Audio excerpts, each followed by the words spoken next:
Avi Meyers, Segment 2, Northtown News Magazine. Thanks so much, Terry O'Brien. We really appreciate it.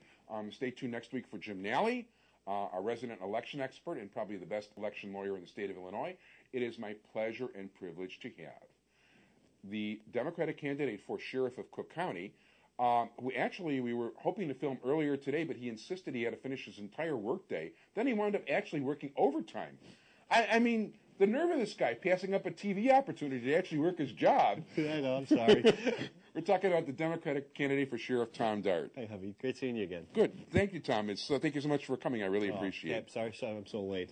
And by the way, that's fine. You know what? If you're really working for the taxpayers, it's like, that kind of makes you unusual. I like that. I wish I'd see more of that. I know.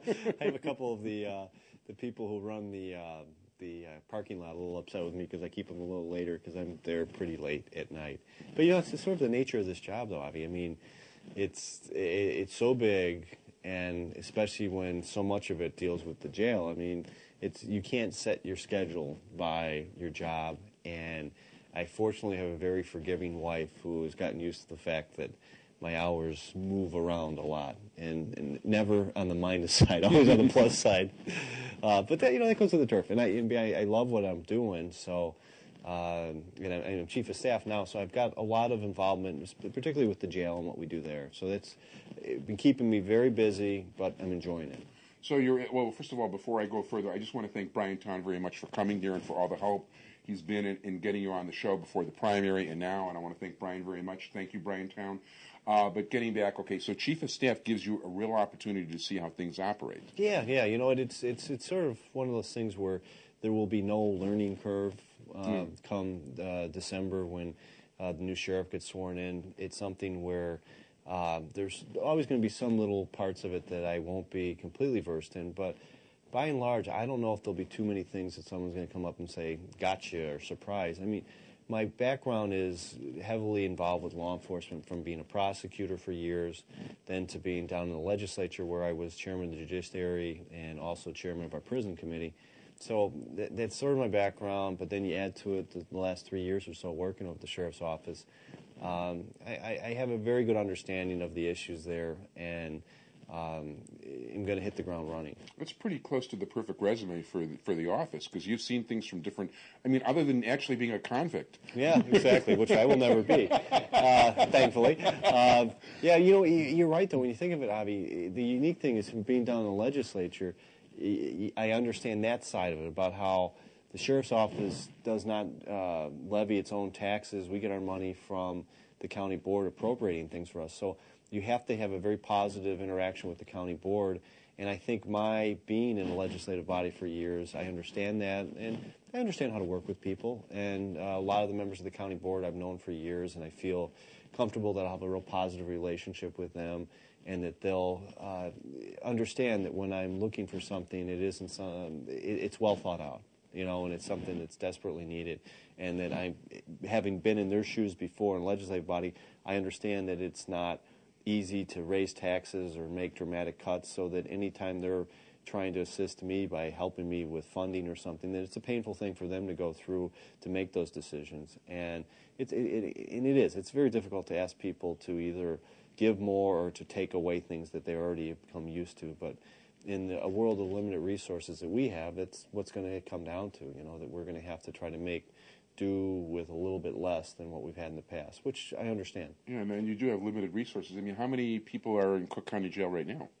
We have about 10,000 inmates in the jail, and then we have probably another 1,000 that are in alternative programs as well. So we're basically overseeing about 11,000 to 12,000 individuals, and our capacity, we were never designed to hold that. I was going to get to that, as a matter of fact, what we were designed for, as a matter of fact. Oh, about 9,000, maybe a little less than that. Okay. And so we're always over capacity, so we're trying to make do with what we have, and we try to do the best for the detainees, because and these are detainees. I mean, it's changing population, because these are people that are not sentenced to anything major at this point. They're up for other court cases. Or... Yeah, these are, other than a small percentage, maybe 3 or 4% of our population.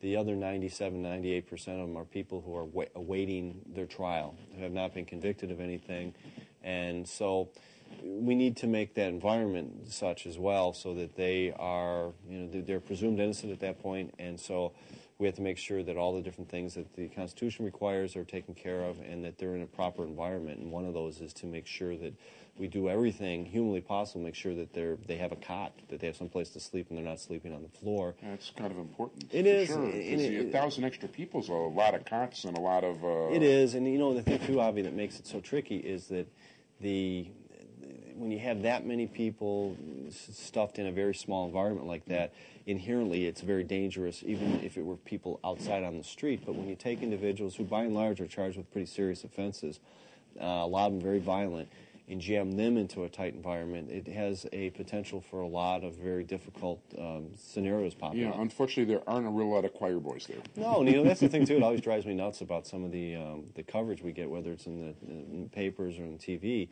is they act as if we're dealing with a bunch of Boy Scouts there, and that is not the case. Actually, having been a reporter at Criminal Court Building in the mid-'70s, my original idea, there used to be a TV show, I'm older than you, called The Defenders with E.G. Marshall, which was sort of like a Clarence Darrow-driven thing, like this idealistic version of defending the innocent people against the evil prosecutors. Yeah. Okay, when I actually got to go to Criminal Court Building and cover cases, it's like, oh my goodness, these people don't exist. Yeah, it's true. I mean, it's difficult. I mean, there are so many different screening mechanisms that are in place now that actually didn't exist back in the 70s to try to weed out the innocent, the wrongfully charged people. And I would not be so crazy as to say that the people who are innocent don't get drawn into the system. No, that does occur. But there are 10 times more screening mechanisms now than there were back in the 70s. So whether you're talking about the extra scrutiny from the police department, felony review units that never existed before in the state's attorney's office, you have probably a much higher concentration than ever before of people who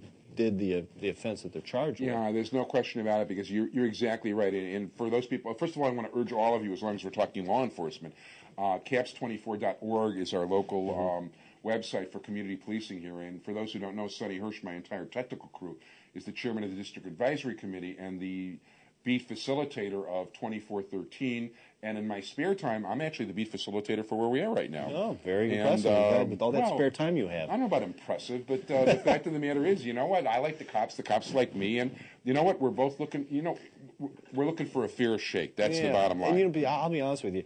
There's very few things that have proven to be successful in actually addressing crime in communities outside of CAPS. I mean, sure, more police officers, that always helps. Sure it does. There's no two ways about it. But if you have the community engaged in working together, it is night and day. I mean, there's so many more things that can be done if you're working in unison with each other as opposed to working at opposite ends. Well, that's exactly right. And you know what? The CAPS program has also broken down barriers. And by the way, I just want to say, and this is not him talking, this is me talking, because I'll get you in trouble otherwise. Yes. We're talking about actually... And I get myself in plenty of trouble all by myself. I'm talking about citizens working together with the police department as opposed to the...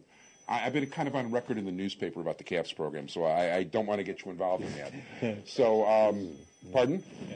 The CAPS office. Thank you, Sonny. Yes. But the fact of the matter is, you know what? Barriers have broken down. People used to be afraid of the police. The police were afraid of people. And you know what? Let's talk about also, you've also got a sheriff's department that actually is the police force of sorts for some of the communities. Yeah. See, we have a police department. Most people, when they talk about the sheriff's office, they focus primarily on the jail. But we have a large and police... a process server or two. Yeah, exactly. Our police department is the third largest in the state, and its primary role is out in unincorporated Cook, but we go... What's the second, state police? I believe state police, okay.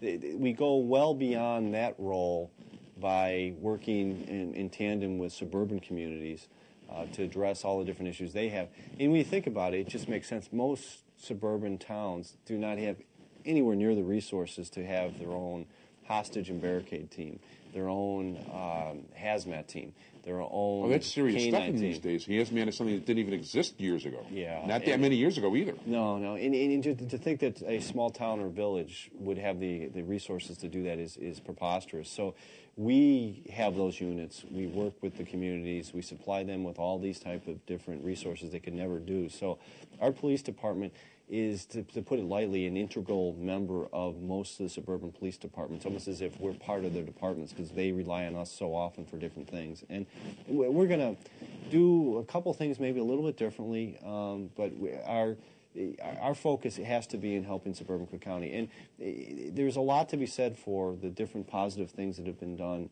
in the city of Chicago. And Phil Klein and his predecessor, Terry Hilliard, they've done tremendous things. And working with the CAPS program, they've done great things. And their crime numbers have dropped precipitously. But crime just doesn't evaporate. No, I wish it not at did. all. I wish people were reformed and they didn't go to lives of crimes, but that just doesn't happen. They go elsewhere. And a lot of suburban communities have experienced spikes in crime. That's exactly right. And so our role has actually increased, more so over the years. Lately, it's gotten pretty crazy.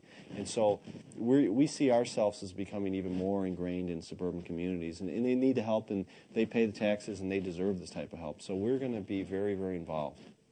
No, that sounds good. And the fact of the matter is, you know what, I just from seeing people on the street, I know that the sheriff's police over the years has become a lot more serious. We won't get it to Once Upon a Time. Yeah. There's a lot of different old horror stories that come back when they deal with some of those issues. But it's a very professional department, and we're very proud of the people involved with it. But it's like anywhere. And I mean, everybody realizes we all can be doing better. The one hook that's a little bit different now is that we all can be doing better, but now we have to do better with less. I mean, we just legitimately are going to have less funding for certain things, and so we just have to make all that work. And we feel confident we can do that. No, and I certainly hope it works. And you're certainly organized and coming and running. I mean, I can't think, I've said this before. I think I said it last time in the primary. I said it earlier today. I can't think of somebody with a better resume for what you're doing than you got. Thanks. Most people think I'm insane for running, but, a lot of people... By the way, I didn't say you weren't. Yeah, I know. That's still an open question.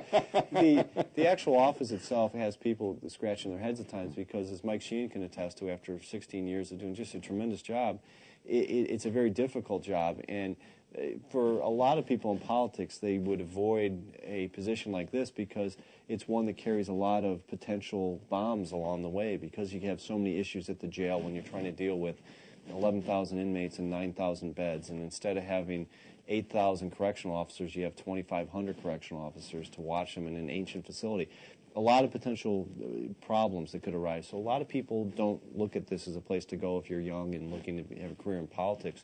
I have always been focused on an office like this because I love being involved with issues that affect the communities across the board and things where you can make a real positive difference. And, then your future is in your own hands, but it's that you can make an incredible difference with an office like this, as Mike Sheen showed. There's no question. And you're talking about not just the 11,000 people in the jail, but, the community that they affect. And, you're talking about making a difference throughout the entire county, and the entire county is like, 7 million people? I lost track along. Probably 9 million people. Yeah. I don't know. Yeah, there's just, it's an immense county. We're the second largest county in the United States, and as a result, we're the second largest sheriff's department. So there is a lot of things that we do, a lot of people we impact. But as I say, there's a lot of things we can do better, but that's the case everywhere.